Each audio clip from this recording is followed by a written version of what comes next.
जय हिंद दोस्तों। आपका अभ्यास एक्स डिफेंस पे स्वागत है।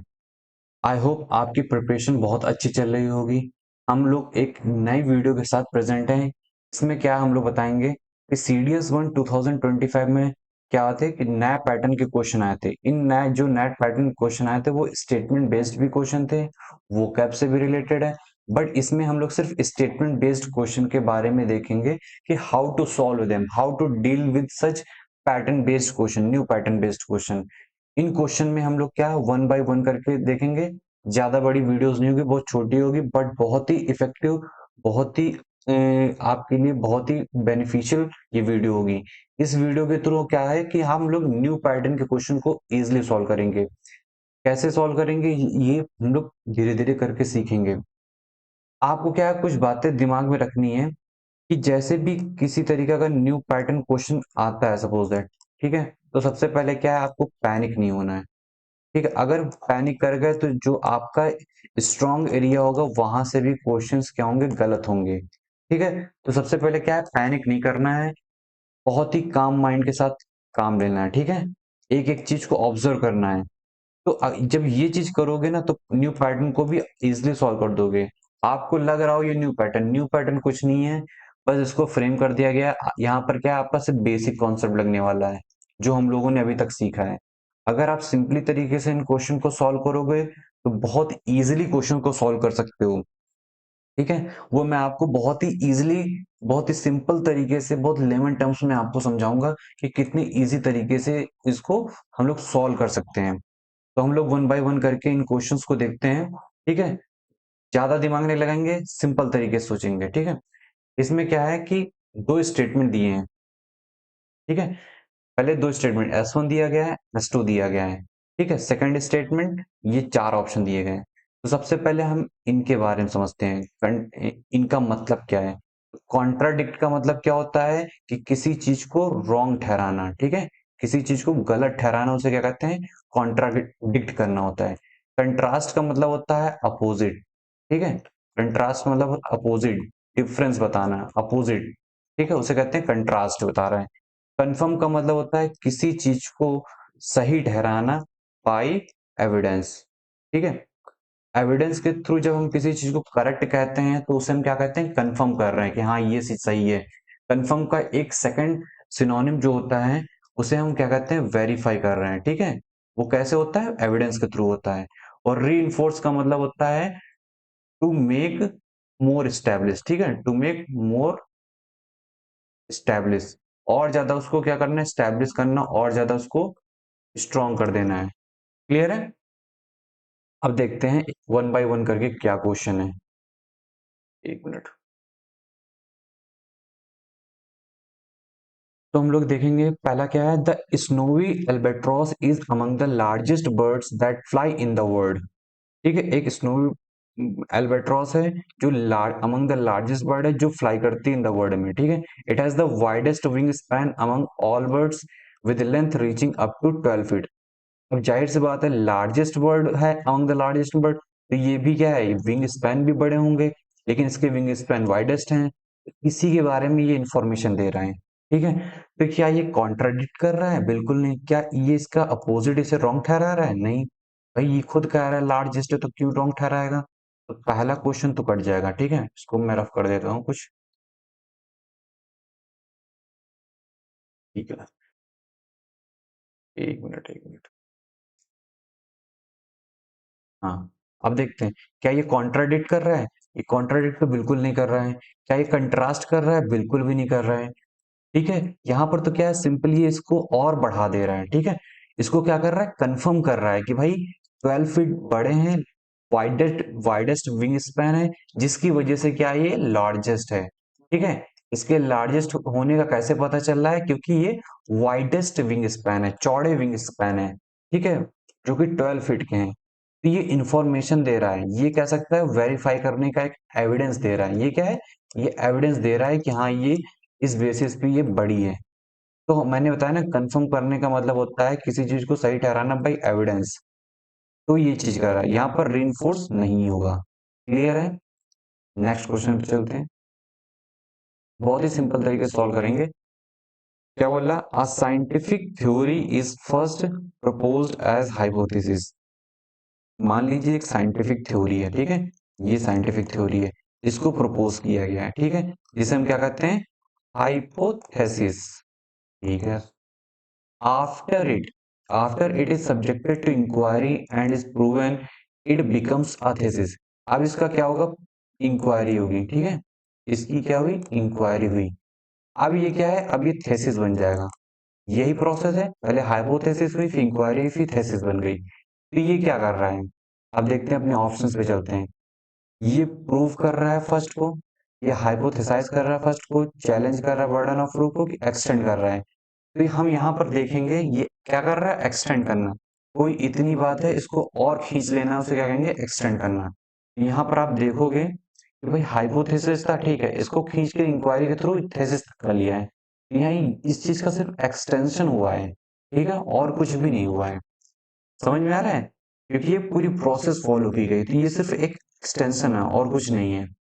यहाँ पर हम देखेंगे, the second statement proves the first, बिल्कुल नहीं। हाइपोथेसाइजेस द फर्स्ट, बिल्कुल नहीं। क्यों हाइपोथेसाइज कर रहा है? यहाँ तो सिंपली वो एक्सटेंड कर रहा है, चैलेंज भी तो बिल्कुल ही नहीं होगा। तो ये फालतू के ऑप्शंस हैं, इनको कट कर दिया। सिंपल क्या है? एक्सटेंड कर रहा है। क्लियर है? क्योंकि प्रॉपर प्रोसेस, एक प्रोसीजर फॉलो किए जा रहे हैं। अब नेक्स्ट क्वेश्चन पे देखते हैं। The manhunt, the manhunt for the perpetrator of the crime spread across the entire. Manhunt का मतलब होता है perpetrator का मतलब होता है कि इलीगल क्राइम करने वाले लोग, ठीक है, जिन्हें क्रिमिनल कहते हैं। तो परपेट्रेटर का मतलब होता है क्रिमिनल। मैनहंट का होते हैं जो क्रिमिनल को पकड़ते हैं, उन्हें मैनहंट कहते हैं। तो manhunt for the perpetrator of the crime spread across the entire state. पूरे स्टेट में क्या है?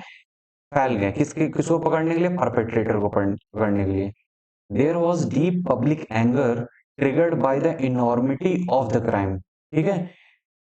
तो इनॉर्म जो डीप पब्लिक एंगर इतना ज्यादा बढ़ गया था, किस वजह से बढ़ गया था? क्योंकि क्राइम इतना ज्यादा भयानक, इतना बड़ा था। तो जब पब्लिक एंगर बढ़ गया है, तो इस पब्लिक एंगर को देखते हुए ही तो मैनहंट पूरे स्टेट में फैल जाएंगे।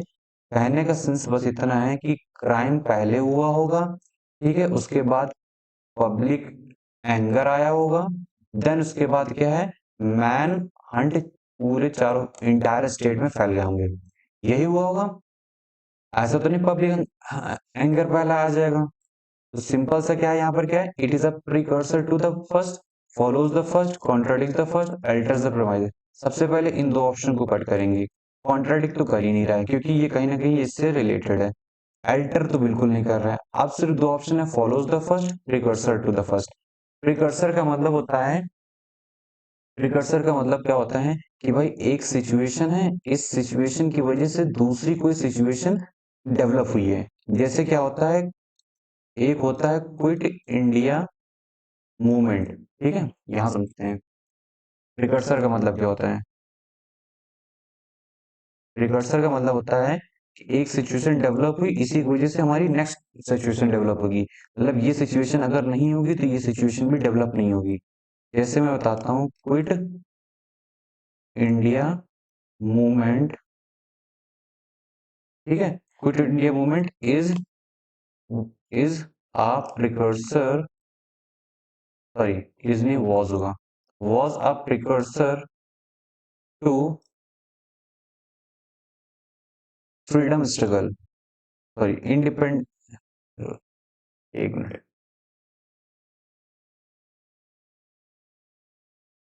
एक मिनट, हाँ, to independent struggle, independent freedom struggle,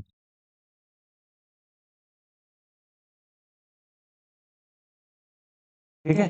तो सबसे पहले हमें क्विट इंडिया मूवमेंट हुआ, कब हुआ था? 1942 में हुआ था। उसके बाद 1947 में हमें आजादी मिली।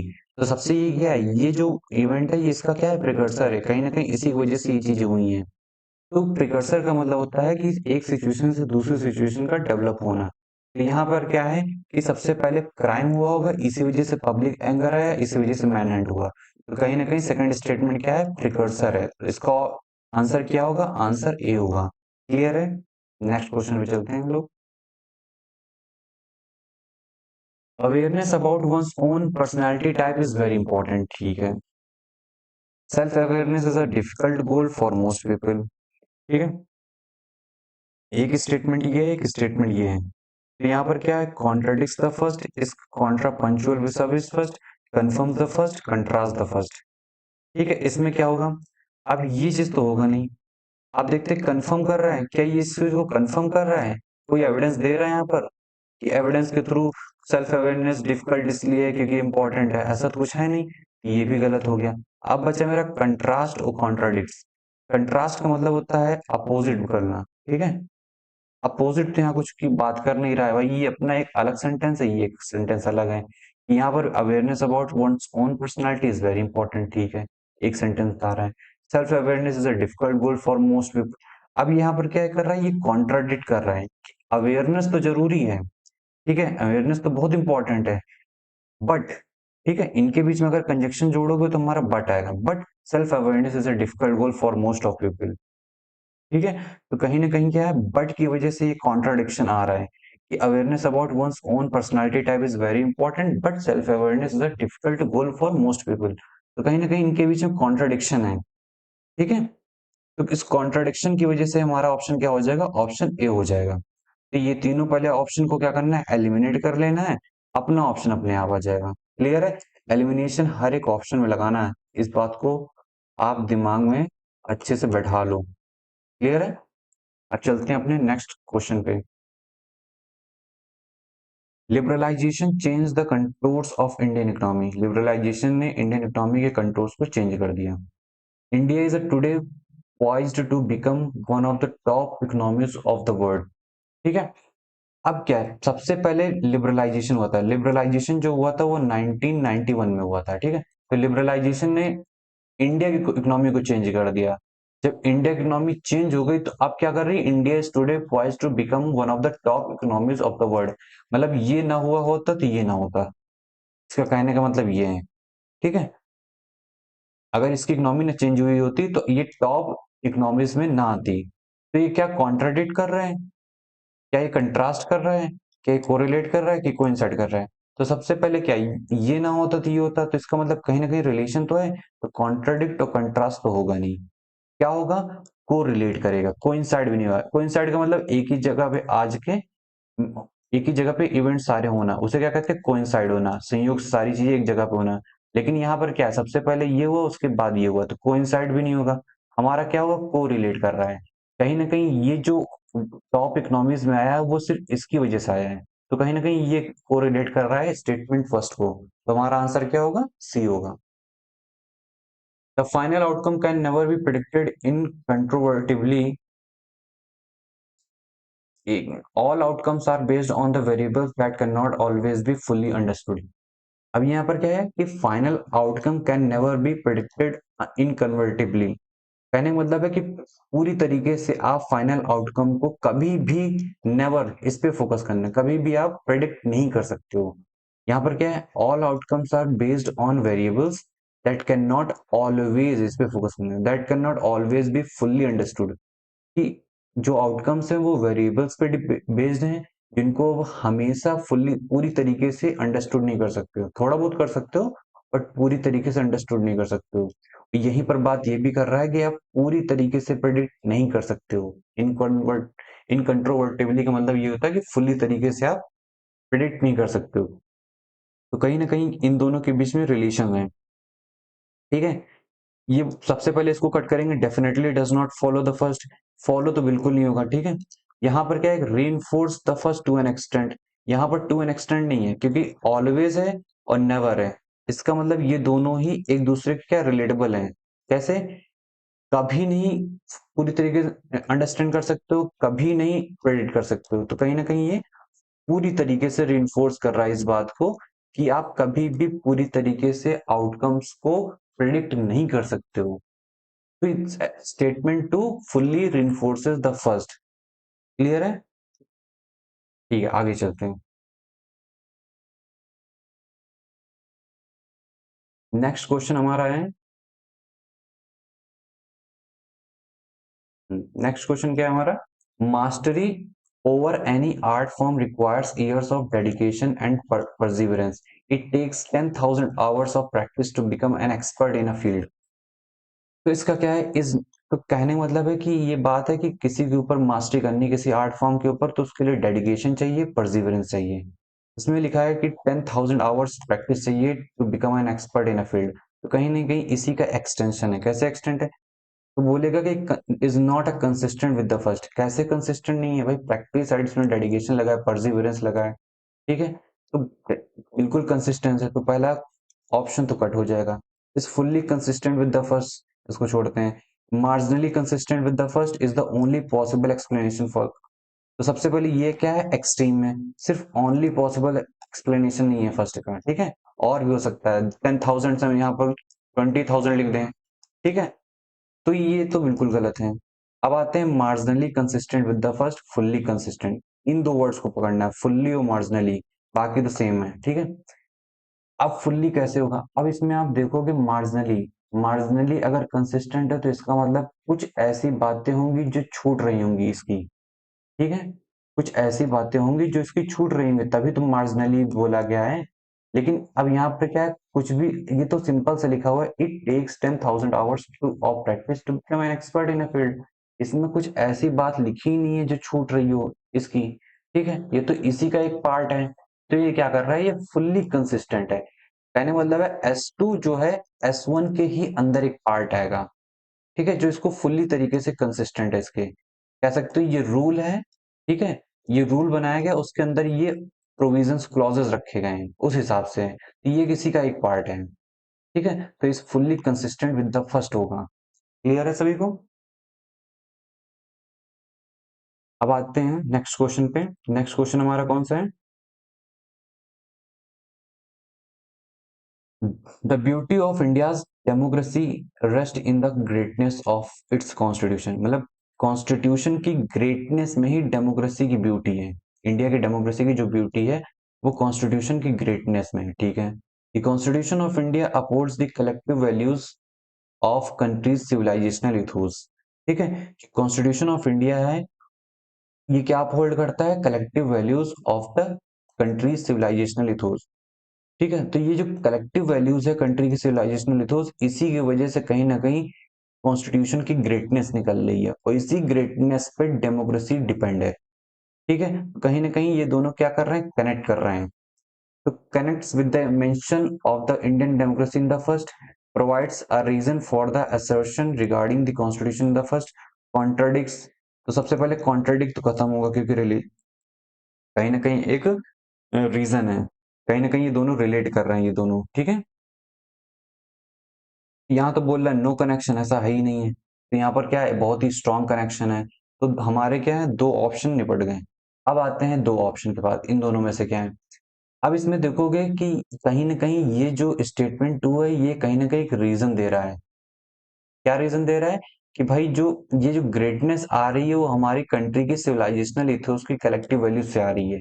अगर ये ना होती तो ये ग्रेटनेस ना आती। अगर ये ग्रेटनेस नहीं आएगी तो ये डेमोक्रेसी की जो ब्यूटी है वो नहीं होगी।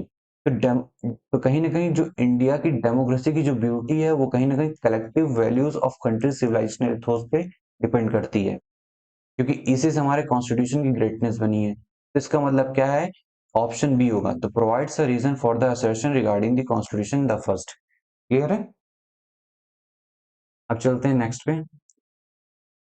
रोसीड is an adjective for those for the rose flower, ठीक है। ये क्या एडजेक्टिव है? For the rose flower. The rose is a powerful poetic symbol in many languages, ठीक है। अगर expand the first, explicate, contrast, coincide. तो यहाँ पर अगर मैं इसको कंजक्शन है, यहाँ पर क्या है कि आपको कंजक्शन जोड़ के देखना है। कैसे? रोसीड क्या है? Is an adjective for the rose flower which, अब इस रोज को हटा दो, which is a powerful poetic symbol in many language. तो कहने का मतलब है रोज की हुई, रोज को ही क्या कर दिया गया, यहाँ पर एक्सटेंड कर दिया गया, ठीक है। उसको क्या कर दिया, एक्सपैंड कर दिया गया है। और रोज की ही क्वालिटीज को क्या कर दिया गया, एक्सपेंड कर दिया कि rose the powerful poetic symbol in many language. Clear है? तो यहाँ पर क्या है, क्या ये कॉन्ट्राडिक्ट कंट्रास्ट कर रहा है? बिल्कुल नहीं। कोइंसाइड कर रहा है? बिल्कुल नहीं। एक्सप्लिकेट कर रहा है? बिल्कुल नहीं। यहाँ पर क्या कर रहा है, एक्सपेंड कर रहा है। रोज को ही क्या कर रहा है, एक्सपेंड कर दे रहा है, रोज के बारे में बता दे रहा है। जब रोज के बारे में बताएंगे तो एक्सपेंशन हो जाएगा वो। ये चीज क्लियर है, बहुत ही आसान है। अब यहाँ पर देखो मैं कुछ भी एक्स्ट्रॉर्डनरी चीज नहीं लगा रहा हूँ, सिर्फ बेसिक बातें समझा रहा हूँ। सिर्फ बेसिक, अगर आपकी रीडिंग स्किल अच्छी है, ठीक है, आपकी अंडरस्टैंडिंग अच्छी है, तो आप ये कितने भी यूपीएससी कितना भी न्यू पैटर्न के क्वेश्चन बना के दे दे, आप उन क्वेश्चन को बहुत ही इजीली तरीके से कंप्लीट कर सकते हो, बहुत ही इजीली एग्जाम प्रेशर में भी। बस एक चीज का ध्यान रखना है, पैनिक नहीं करना है, अपने माइंड को क्या करना है, काम रखना है। क्लियर है?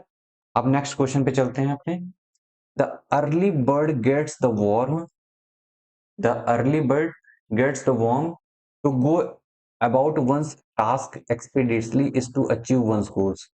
ठीक है, ये makes assertion about the first pro. सबसे पहले इसको समझते हैं कि जो अर्ली बर्ड है, जो पहले बर्ड जाएगी उसी को कीड़ा मिलेगा, ठीक है, खाने के लिए कीड़ा उसी को मिलेगा जो पहले जाएगी। अब ये क्या है, to go about one's task expeditiously is to achieve one's goal. जो सबसे पहले अपने टास्क को पूरा करने के लिए जाता है वही वो अपने गोल को अचीव करता है। ठीक है, तो ये कहीं ना कहीं एक फ्रेज टाइप का इन्होंने दे दिया, फ्रेज टाइप का, ये कह सकते हो कोटेशन टाइप का दे दिया। ठीक है, यहाँ पर देखो कि makes assertion about the first, provides an metaphorical reassertion of the first, reinforces the assumption of the first, contrast with the, contrast तो बिल्कुल नहीं होगा। ठीक है, अब यहाँ पर देखो कि मेटाफोरिकल, मेटाफर होगा, ठीक है, मेटाफर एक बात बोली गई है जो यूनिवर्सल बात है, ठीक है, यूनिवर्सल ट्रूथ है ये क्या है, ये यूनिवर्सल ट्रूथ है। तो यूनिवर्सल ट्रूथ किस में आते हैं, मेटाफर में आते हैं। ये क्या रीअसर्ट कर रहा है, किसको कर रहा है, स्टेटमेंट फर्स्ट को कर रहा है कि भाई जो जल्दी जाएगा वो अचीव करेगा। यहाँ पर भी बोल रहा है जो अर्ली बर्ड जाएगी उसे कीड़ा मिलेगा, तो यहाँ पर क्या है, अर्ली गया कीड़ा मिला। तो इसी ये क्या है, स्टेटमेंट टू पहले स्टेटमेंट को क्या कर रहा है, रीअसर्ट कर रहा है। तो ये क्या करते हैं, provide some metaphorical reassertion of the first. तो हमारा आंसर क्या होगा, ऑप्शन बी होगा। क्लियर है? अब चलते हैं कुछ इस टाइप के भी क्वेश्चंस आए थे। इसमें क्या है, 3 स्टेटमेंट दिए हैं, इन तीनों स्टेटमेंट में आपको बताना है कि कितने स्टेटमेंट सही हैं। क्लियर है? The cuneiform pattern in each arc of temples give them a grand appearance। Cuneiform literally means wedge shaped and is an ancient form of writing on clay। Cuneiform shaped geographical feature across the desert bear the mark। जब आप इस word को Google पे search करेंगे, ठीक है, जब आप इस वर्ड को गूगल पे सर्च करेंगे तो आपको विकिपीडिया का पेज ओपन होगा, वहां पर क्या है, आपको कुनिफॉर्म से ही रिलेटेड, इसका जो आंसर होगा S2 होगा। कुनिफॉर्म से रिलेटेड क्या है, आपको एंशिएंट फॉर्म ऑफ राइटिंग दिख जाएगी। ठीक है, वहां पर आपको पिक्चर दिखेगी, इमेजेस दिखेंगे, किस तरीके से वो राइटिंग लिखी जाती है। ठीक है, एक बार जाके देखना, आपको समझ में आएगा वो चीज। तो इसका मतलब क्या है, सिर्फ इसका आंसर S2 होगा, S3 और S1 नहीं होगा। तो इसका मतलब सिर्फ एक स्टेटमेंट सही है, यहाँ पर इसका जो आंसर होगा वो ऑप्शन ए होगा। क्लियर है? और एमआर सीट में बहुत ध्यान से भरना। क्लियर है? S2 होगा, मतलब सिर्फ एक स्टेटमेंट सही है, इसलिए हमने एक स्टेटमेंट सही किया। जो हमारा ऑप्शन होगा वो ए होगा, और इसी को आपको क्या करना है, इंसर्कल करके फिल कर देना है इस बबल को। नेक्स्ट क्वेश्चन क्या है, ही डिस्प्लेड द रियल चुड़, पता नहीं क्या लिखा है, चुड़पा while facing the belligerent opposition all by himself। The lawyer displayed rare chudpa is in presenting tectonic evidence in court that changed the track of case entirely। He ran with dash to secure first prize at the award ceremony। पता नहीं कैसा है ये नाम दे दिए हैं, कुछ समझ में नहीं आ रहा है। देखो ऐसे क्वेश्चन को क्या है, ऐसे क्वेश्चन को अगर आप नहीं समझ में आ रहा है, कुछ भी क्लियर नहीं हो रहा है, आपको क्या करना है, हिंट देखना है। हिंट कैसे मिलेगा, सेंटेंसेस के थ्रू मिलेगा। जैसे ही displayed real dash while facing the belligerent opposition all by himself, मतलब ये कहीं ना कहीं एक पॉजिटिव सेंटेंस की बात कर रहा है। ठीक है, कि एक अपोजिशन आया, ठीक है, जिसको उसने खुद क्या किया, फेस किया। अब फेस कैसे करेगा, करेज के साथ फेस करेगा, करेगा नहीं करेगा।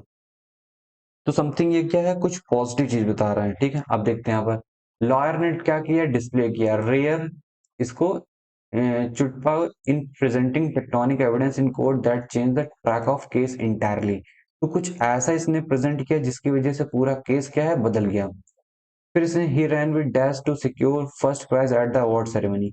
यहाँ पर देखोगे इसका मतलब क्या होता है, एक्सट्रीम, एक्सट्रीमली सेल्फ कॉन्फिडेंस, ठीक है, एक्सट्रीमली सेल्फ कॉन्फिडेंस, इसका मतलब ये होता है। तो जब आपके पास सेल्फ कॉन्फिडेंस होता है तो इससे क्या होता है कि आपके पास क्या होता है, करेज होता है, आप बोल्ड बोल्ड हो जाते हो, ठीक है, आपके पास बोल्डनेस होती है, आप करेजियस हो जाते हो और बहुत ज्यादा डेयरिंग हो जाते हो। तो यहाँ पर क्या हुआ कि इसने अपोजिशन के टाइम पर भी क्या है, क्राइसिस के टाइम पे भी क्या है, अपना सेल्फ कॉन्फिडेंस के थ्रू इसने फेस किया उस पर्टिकुलर अपोजिशन को। तो ये सेंटेंस हमारा सही है। S2 में देखते हैं, लॉयर ने भी बहुत ही रेयर इसलिए बोला जा रहा है क्योंकि ये एक्सट्रीमली सेल्फ कॉन्फिडेंस है। तो इतना एक्सट्रीमली सेल्फ कॉन्फिडेंस कभी कभी दिखाई देता है, इसलिए रेयर का यूज किया जा रहा है। तो ये जो स्टेटमेंट 2 है ये भी सही है क्योंकि ये सही तरीके से यूज किया गया है। लेकिन हमारा स्टेटमेंट 3 क्या है, गलत है। क्यों गलत है? क्योंकि ये जो रैन विद है, अब रैन विद अलग अलग चीजों के साथ आता है। अब रैन विद एनी फ्रेंड हो सकता है, लेकिन ये क्या होता है, ये एब्स्ट्रैक्ट नाउन है और एब्स्ट्रैक्ट नाउन के साथ विद ये यूज नहीं करेंगे, ठीक है। इस वजह से ये क्या है, S3 गलत होगा। तो ही रैन विद चुटका, ठीक, इसके साथ थोड़ी दौड़ रहा है, ये चीज तो दिखाई भी नहीं पड़ रही है, ठीक है। ये क्या है, इनविजिबल है, तो कैसे उसके साथ दौड़ेगा भाई, ठीक है।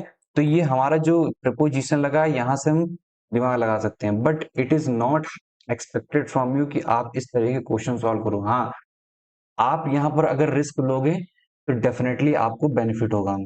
आपको कुछ नहीं करना, आपको रिस्क लेना है, ठीक है। अगर आप चाहते हो 80+ तो आपको रिस्क लेना ही पड़ेगा। बट अगर आप चाहते हो थोड़ा सा कैलकुलेटेड रिस्क, तो अगर ये क्वेश्चन नहीं आ रहे हैं तो आप इन्हें स्किप कर सकते हो, ठीक है। ये डिपेंड करता है आपकी मेंटालिटी के ऊपर कि एग्जाम में कैसी आपकी मेंटालिटी है। क्लियर है? तो अगर आपको ये क्वेश्चन नहीं आ रहा है तो हाईली रिकमेंडेड है कि इस तरीके के क्वेश्चन को प्लीज छोड़ दीजिए, स्किप कर दीजिए। इससे क्या है, आपकी निगेटिव मार्किंग बढ़ेगी। बट अगर हाँ कोई इसको अटेम्प्ट करना चाह रहा है तो वो कैलकुलेटेड रिस्क ले, ठीक है। वो तुक्का ना मारे, दिमाग लगाए थोड़ा सा, यहाँ से इन क्वेश्चन से इन सेंटेंसेस से थोड़ा सा हिंट ले, जितना हिंट लेगा उतना अच्छा है, ठीक है। अब चलते हैं अपने नेक्स्ट क्वेश्चन पे, सिर्फ 3 क्वेश्चन रह गए हम लोग के। It was quotidian on account of the courtiers to take great pains to maintain the dignity of ailing monarch. The rules of conduct of the highest judiciary are quotidian principle on which rest very foundation. ये चीज तीनों पढ़ लेना। इन तीनों पढ़ने के बाद आपको ये समझ में आएगा quotidian का मतलब क्या है।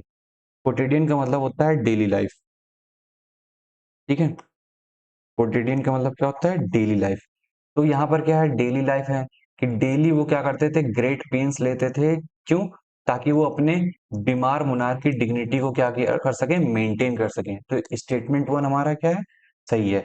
अब स्टेटमेंट 2 में आएंगे, the rules of conduct of highest judiciary are quotidian principles on which rest the very foundation of justice and democracy, which rest the very foundation of justice and democracy. तो ये क्या है, कंडक्ट रूल्स है। और conduct rules क्या होते हैं, daily होते हैं। तो डेली जब होते हैं इसलिए कोटेडियन का यूज किया गया है, तो हमारा स्टेटमेंट 2 भी सही है। इस quotidian life is contrary to what people think rather unexciting. Quotidian life नाम से पता चल रहा है डेली लाइफ के बारे में बात कर रहे हैं, ठीक है। तो यहाँ पर क्या है, स्टेटमेंट 3 है, तो यहाँ पर तीनों ही स्टेटमेंट सही होंगे। क्लियर है?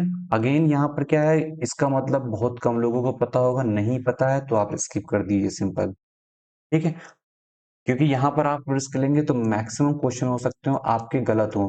तो इसीलिए अगर आपको लेना भी है तो लॉजिकली तरीके से आपको क्या करना है, रिस्क लेना है। और लॉजिकली तरीके से मैंने बता दिया है किस तरीके से आपको ये चीजें पकड़नी है। हिंट्स हमेशा सेंटेंसेस के थ्रू पकड़ने हैं। क्लियर है? अब चलते हैं। The moribund state of decaying colony depressed everyone, ठीक है, क्या है, depressed everyone. The strength of the collective remained moribund despite attempts at scuttling unity driven by a common purpose.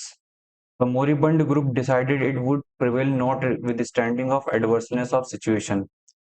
अब सबसे पहले मोरिबंड का मतलब समझते हैं, ठीक है। एक ऐसी स्टेट है जिसकी वजह से पूरी डिकेइंग जो कॉलोनी है उसने डिप्रेस कर दिया सभी को, ठीक है। एक ऐसी स्टेट है जिसने सभी क्या कर दिया, डिप्रेस कर दिया। इसका मतलब इसकी जो मीनिंग होगी कुछ निगेटिव होगी, ठीक है, कुछ निगेटिव होगी। अब देखते हैं, the strength of collective remained moribund despite attempts at scattering unity. तो यहाँ पर क्या है कि अगर इसकी क्या नाम है, इसकी नेगेटिव मीनिंग है, यहाँ पर थोड़ी सी पॉजिटिव मीनिंग आ रही, तो इनमें क्या है, कॉन्ट्राडिक्शन है। तो यहाँ से सिर्फ हमारा क्या होगा, एक स्टेटमेंट सही होगा। या तो ये, मुझे नहीं मालूम ये सही है कि ये सही है, बस हमें क्या है कि इन दोनों में से कोई एक सही होगा, ठीक है। Driven by a common purpose, the moribund group decided it would prevail notwithstanding of the adverseness of situation, ठीक है।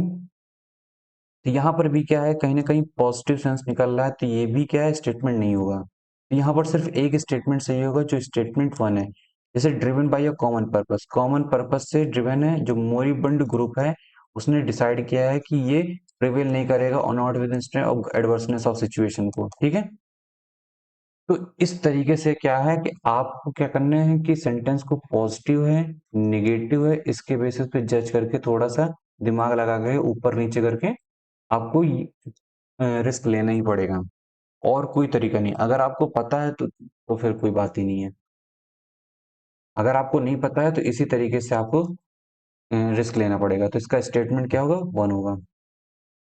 The Gangetic Plains are blessed with the historically significant fecundity on account of its rich soil. The couple sought blessings. The couple sought blessings at the temple that was believed to possess the power to transform childlessness into fecundity. तो यहाँ पर आपको दिमाग ये लगाना है कि भाई कपल है जिसके ऊपर ब्लेसिंग्स थी, जिसने ब्लेसिंग्स ली कहाँ पर, मंदिर में जाकर के ब्लेसिंग ली। इस मंदिर में क्या था, इस मंदिर में बिलीव किया जाता था कि इसके पास एक पावर है, जो जो उसके पास बच्चे नहीं है उसके पास बच्चे आ जाएंगे, ठीक है, उसकी चाइल्ड लेसनेस को फिकंडिटी में कर देगा। तो फिकंडिटी का मतलब क्या होता है, biological biological capacity to reproduce, ठीक है। तो फिकंडिटी मतलब होता है बायोलॉजिकल कैपेसिटी टू रिप्रोड्यूस। तो इसका मतलब क्या है, हमारा स्टेटमेंट टू सही है। पहला देखते हैं, ठीक है। मैंने क्या है, पूरे इस स्टेटमेंट के थ्रू ही इसका क्या निकाला है, मैंने इसका अर्थ निकाला है कि चाइल्डलेसनेस कहीं ना कहीं रिप्रोडक्शन से रिलेटेड है। सॉरी, चाइल्डलेसनेस किसमें कन्वर्ट हो रही है, रिप्रोडक्शन में कन्वर्ट हो रही है, तो उसी से मैंने इसका अर्थ निकाला है। अब चलते हैं, the Gangetic plains are blessed with historically significant fecundity on account of its rich soil. अगर हमारी रिच सॉइल है तो जाहिर सी बात है प्रोडक्शन ज्यादा होगा, रिप्रोडक्शन ज्यादा होगा, ठीक है, उतना ही ज्यादा क्रॉप प्रोडक्शन होगा। तो कहीं ना कहीं ये भी हमारा स्टेटमेंट क्या है, सही है। थर्ड देखते हैं, the grass across prairies made the landscape appear particularly fecund with cattle grazing by the thousands, ठीक है। जो प्रेरीज होती हैं हमारी नॉर्थ अमेरिका में, ठीक है, जो अमेरिका में जो हमारी प्रेरीज होती हैं, वो क्या करती हैं, लैंडस्केप को बहुत ज्यादा फिकंड बना देती हैं, ठीक है। वो क्या कर देती हैं, फिकंड बना करती हैं with cattle grazing by thousands. तो यहाँ भी इसका क्या मतलब है, यहाँ भी रिप्रोडक्शन से रिलेटेड है, ठीक है, ज्यादा से ज्यादा क्रॉप प्रोडक्शन से रिलेटेड, ज्यादा ज्यादा ग्रास उगेगी, उससे रिलेटेड है। तो बायोलॉजिकल कैपेसिटी टू रिप्रोड्यूस को ये रिप्रेजेंट कर रहा है। अगेन तो इसका स्टेटमेंट, इसका जो आंसर होगा सी होगा। अच्छा, ये जो पहले वाला टाइप के जो क्वेश्चन है उनको करना इजी है, लेकिन इन क्वेश्चन को करना इजी नहीं है, ठीक है। ये किसी के लिए भी इजी नहीं है, क्योंकि एग्जाम में क्या होता है, क्योंकि एक तो सबसे पहले न्यू पैटर्न होता है, ठीक है। अब न्यू पैटर्न की वजह से एक अलग ही हालत खराब होती है। दूसरा क्या है, अगर न्यू पैटर्न इतना टफ आ जाए जिसके बारे में कोई जवाब ही ना हो हमारे पास, जिसको बारे में कुछ अता पता है ना, ऐसे क्वेश्चन को क्या करना है, ऐसे क्वेश्चन को स्टार्टिंग में बचना है, ठीक है। ऐसे क्वेश्चन से स्टार्टिंग में बचना है। सबसे पहले क्या है, अपनी स्ट्रेंथ पे फोकस करना है, जो आपके स्ट्रॉन्ग एरियाज होते हैं उन पर फोकस करना है, ठीक है। देन उसके बाद इन वीक और न्यू पैटर्न वाले क्वेश्चन पे आपको फोकस करना है, ठीक है। सबसे पहले इनको, और ये स्ट्रॉन्ग एरिया से आपको कम से कम नहीं 100 to 110 क्वेश्चन तो आते ही आते हैं। तो पहले इनको अटेम्प्ट करने की कोशिश करना है।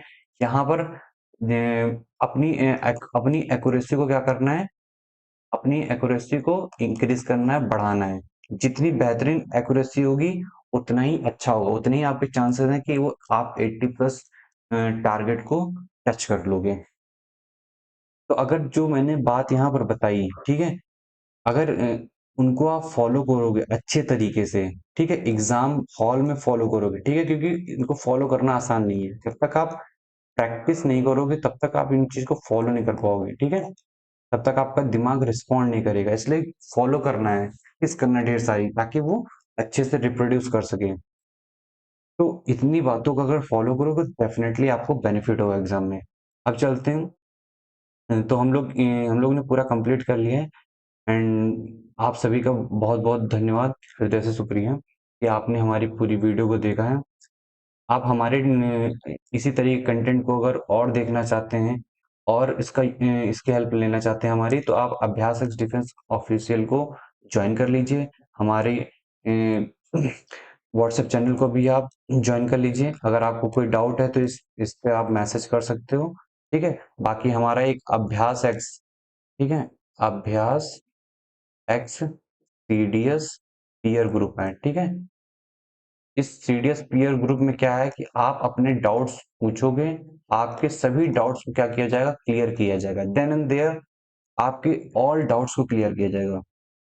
और यहाँ पर क्या है कि आप एक-दूसरे की हेल्प भी कर सकते हो, ठीक है? तो अगेन आपका बहुत-बहुत शुक्रिया। जय हिंद, फिर मिलते हैं।